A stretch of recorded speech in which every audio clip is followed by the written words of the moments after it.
세월이라는 것이 참 무섭습니다. 얼마나 빠르게 흐르는지 알 수가 없어요. 작년 부활절을 보낸 것이 엊그제 같은데 2025년 부활절이 되었습니다. 그러니까 1년이 365일인데 살다 보니까 1년이 하루하루 지나가는 것이 아니라 위크 단위로, 일주일 단위로 지나가는 것 같아요. 어떤 때는 한 달 단위로, 정말 한 달이 얼마나 빨리 지나가는지 모릅니다. 성큼성큼 아주 큰 걸음으로 지나갑니다. 그렇다고 세월이 아주 무섭고 나쁜 것만은 아닌 것 같습니다. 세월이 약이라는 말도 있지 않습니까? 지난 날을 회고하고 성찰하게 됩니다. 아쉬움도 있고 좀 후회도 있지만 또 이렇게 지난 날을 성찰하고 세월이 지나가면서 깨달음도 있고 배움도 있습니다. 그 가운데 하나가 뭔가 하면 앞서가신 부모님을 생각해 보는 겁니다. 부모님께서 걸어가신 길을 회고하는 거죠. 어리고 젊을 때는 부모님께 때도 부리고 화도 내고 지나칠 정도로 편하게 대했습니다. 때로는 부모님께서 하시는 말씀이나 행동을 이해하지를 못했습니다. 그러다가 우리가 부모님 나이가 되면 그때 비로소 부모님을 이해하게 되는 것 같아요. 40대가 되면 우리 부모님이 40대일 때 자식들 걱정에 늘 기도하셨겠구나.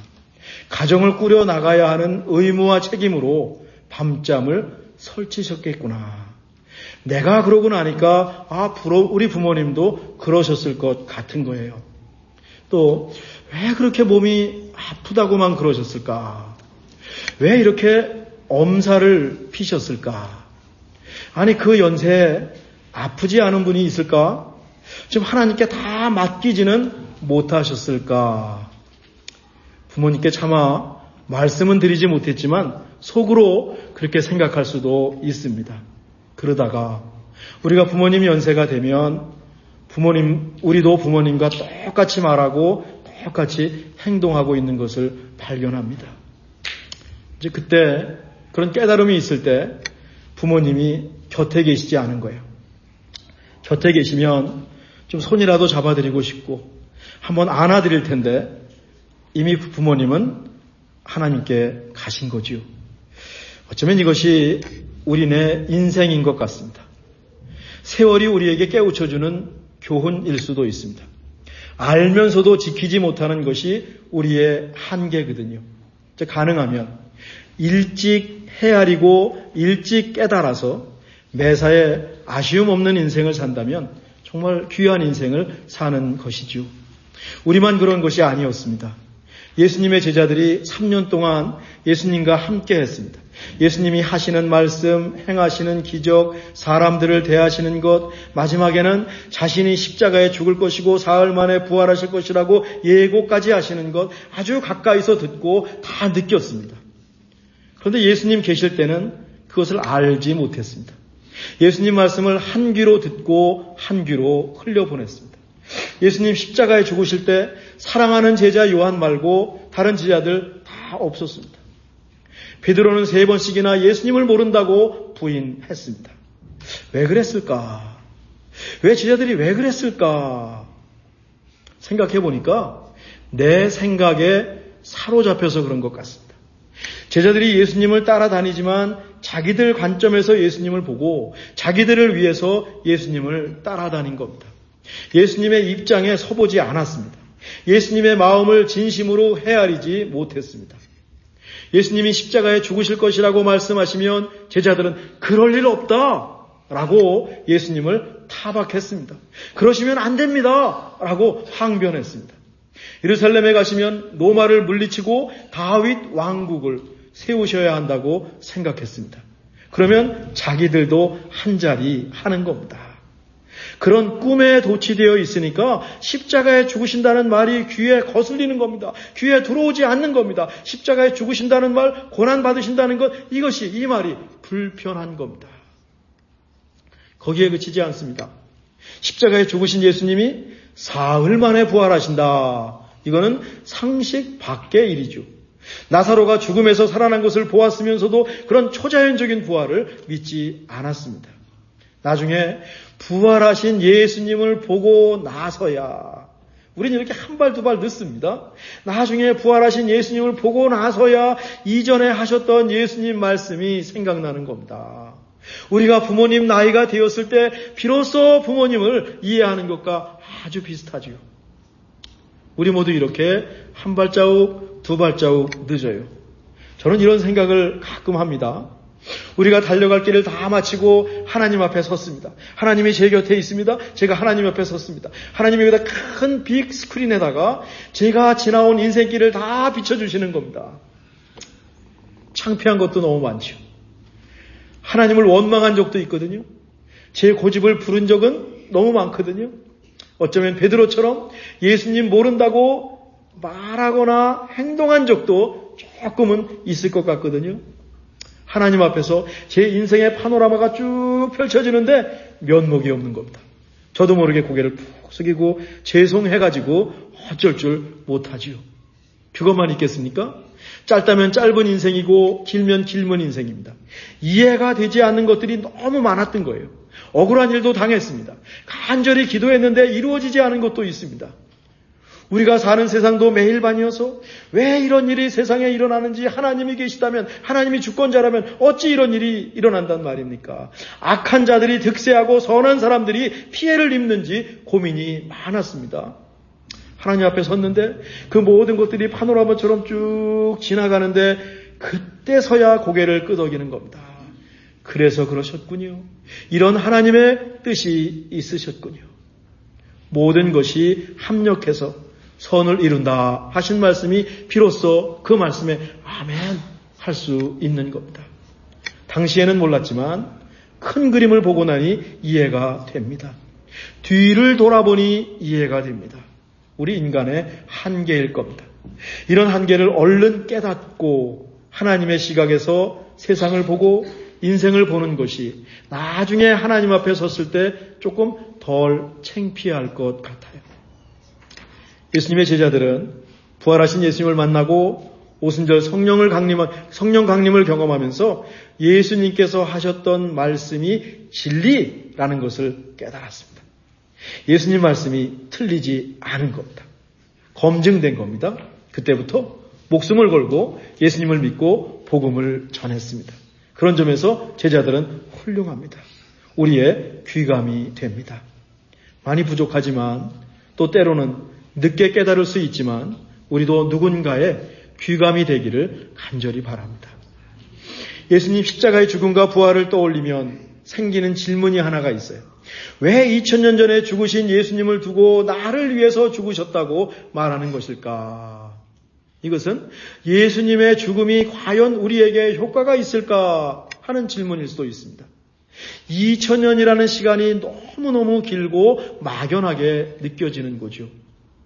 이렇게 생각하면 어떨까요? 예전에는요, 베이브리지라든가 이 골든게이트 브리지에도 톨게이트가 있었습니다. 각 부스마다 직원들이 앉아서 돈을 받고 동전을 딱 던지고 갔습니다. 지금은 전부 패스트트랙으로 바뀌었죠. 한국에 있을 때입니다. 한국 그때도 다 톨게이트가 있을 때죠. 1990년대니까. 고속도로 요금소 앞에는 언제나 차들이 쭉 밀려 있습니다. 직장 동료들과 함께 차를 갖고 교회로 나갈 때인데 차가 엄청 많아요. 그 톨게이트 앞에. 기다린 끝에 제 차례가 되어서 요금소 앞에 차가 딱 섰습니다. 근데 직원이 그냥 가라고 합니다.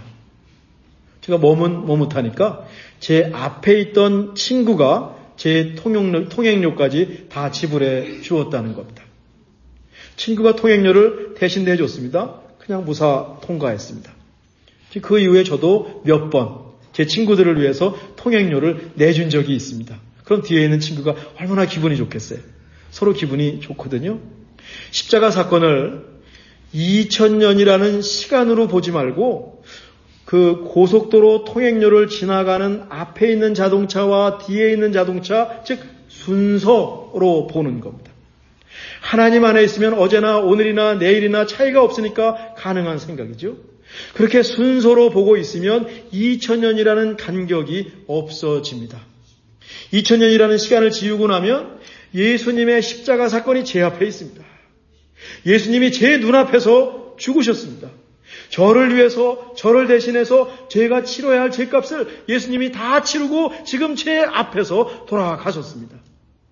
예수님이 바로 앞에서 저를 위해서, 저를 대신해서 십자가에 죽으신 겁니다. 아마 지난주에 살펴본 갈보리산 위에 찬송을 지으신 조지 베나드 목사님께서도 예수님께서 십자가에 달리신 갈보리 현장에 있다고 생각을 하면서 기도하고 그 속에 영감을 얻어서 그 찬송을 지었을 것입니다. 2000년 전이라는 시간에 매이지 않고 예수님의 십자가 죽음에 초점을 맞추면 그 은혜가 그대로 전해지는 것을 저는 경험했습니다. 예수님께서 우리가 치를 값을 모두 치르셨습니다. 감히 비교할 대상은 아니지만 제 친구가 저를 위해서 통행료를 미리 지불해 준 것과 비슷하죠. 값을 치르셨거든요. 그러니 우리는 그냥 통과하면 됩니다. 예수님 덕분에 예수님께 나아갈 수 있게 되었습니다. 감사한 겁니다. 고마운 겁니다. 귀한 선물을 받았습니다. 그래서 십자가의 은혜, 우리 다음 주부터 십자가에 대한 연속 설교를 통해서 조금 더 자세히 살펴보겠습니다. 또 예수님의 부활이 정말 역사적인 사실일까에 대한 질문도 생깁니다. 성경에는 부활에 대한 증거가 여러 군데 나옵니다. 부활하신 예수님을 목격한 사람들의 증언도 성경에는 많이 나옵니다. 성경의 권위, 하나님의 말씀인 성경이 부활을 증언하고 있으니 우리도 부활을 역사적인 사실로 믿습니다. 또 예수님을 위해서 목숨을 내놓은 순교자들이 있습니다. 그 사람들이 부활의 증인입니다. 이 세상에서의 삶이 끝이라면, 부활이 없다면 누가 내 목숨을 내놓고 죽겠습니까? 이 세상 너머의 영원한 하나님 나라를 믿기 때문에 기쁨으로 당당하게 찬송하면서 목숨을 버리면서 믿음을 지켰습니다. 순교자들을 보면서 부활이 역사적인 사실임을 믿습니다. 오늘 본문에 의하면 부활이 없으면 우리의 믿음이 헛되다라고 했습니다. 바울이 전하는 복음도 헛되다고 했습니다. 예수님 부활하셨기 때문에 우리에게 영원한 생명이 찾아온 것이죠. 예수님을 믿는 그리스도인에게 십자가와 더불어 부활은 신앙의 뿌리고 신앙의 토대인 겁니다. 더 중요한 것이 있습니다. 늘 말씀드리듯이 부활을 사는 것입니다. 역사적인 사실인지 아닌지에 얽매이지 말고 우리 십자가가 2000년 전에 있는 사건이라는 것에 얽매이지 말자고 했다면 이 부활이 역사적인 사실인지 아닌지에 얽매이지 말고 그런 증명의 논리에 매이지 말고 실제로 부활을 사는 것입니다. 부활을 살면서 부활을 느끼는 것입니다. 부활을 깨닫는 것입니다. 실존주의로 대표되는 철학자들은 인간에게는 두 가지 공포가 있다고 했습니다. 삶에 대한 공포와 죽음에 대한 공포입니다. 우선 죽음에 대한 공포는 우리 모두 잘 알겠죠. 그런 삶에 대한 공포가 있다고요? 예, 삶에 대한 공포도 있다고 했습니다. 살다 보니 지루한 것, 이것도 힘들어요. 의미 없는 것, 힘듭니다. 힘겨운 것, 번아웃, 지치는 것, 이런 거에 대한 두려움을 갖고 있죠. 불안은 언제나 생존하지 않습니까? 이 모든 것들이 삶에 대한 공포지요. 우리는 죽음은 물론 삶을 생각할 때도 공포, fear가 우리 안에 있습니다. 두려움을 떨쳐내기가 참으로 어렵죠. 예수 그리스도의 부활, 이 부활의 은혜와 능력을 힘입을 때 죽음의 공포와 삶의 공포를 다룰 힘이 생깁니다. 부활하신 예수님을 의지하면서 삶에 닥치는 두려움, 죽음에 대한 두려움을 현명하게 풀어나갈 수 있습니다. 죽음을 이기고 부활하신 예수님을 믿을 때 가능한 일이죠. 죽음이 두렵지 않습니다. 순교자들처럼 형장에 끌려나가면서도 찬양할 수 있습니다. 부활을 믿기 때문에 그렇습니다. 부활의 능력을 믿기에 죽음 앞에서 소망을 발견합니다. 죽음 속에 도사린 두려움을 극복합니다. 이것이 바로 부활의 은혜요, 부활의 능력입니다. 부활을 믿을 때 가능한 일들입니다. 절망, 실패, 불안, 염려를 부활하신 예수님을 통해서 극복해냅니다. 대신 사랑, 평안, 소망, 생명이 우리 안에서 살아납니다. 부활의 열매들이죠. 그러니 부활을 믿지 않을 수 없습니다. 기독교 신앙은 십자가에 달리신 예수님께서 사흘 만에 다시 살아나셨다는 믿음의 기초에서 세워졌습니다. 우리 역시 예수님의 십자가와 부활의 믿음의 뿌리를 내리고 신앙의 집을 세워갑니다. 이것은 생각보다 꽤 실제적인 경험입니다. 성과가 있습니다. 효력이 있습니다. 힘이 있습니다. 부활을 사는 사람만이 누리는 특권이고 그 은혜고 놀라운 그 어떤 신비가 그 안에 들어 있습니다. 우리를 대신해서 십자가에 죽으신 예수님의 은혜가 참 깊습니다. 지난 한 주간 고난주간 기도회를 저희들이 가지면서 예수님이 걸어가신 길을 함께 걸어가면서 그 깊은 십자가의 은혜를 몸소 체험했습니다. 죽음을 이기고 부활하신 예수님께서 우리 안에 있는 삶에 대한 공포와 죽음에 대한 두려움을 모두 담당하실 줄 믿습니다. 다 주님께 맡기고 나아가는 것이죠. 좌고 우면 여기저기 기웃거리지 않고 부활하신 예수님 바라보면서 힘차게 뚜벅뚜벅 생명의 길을 걸어가기 원합니다. 기도하겠습니다.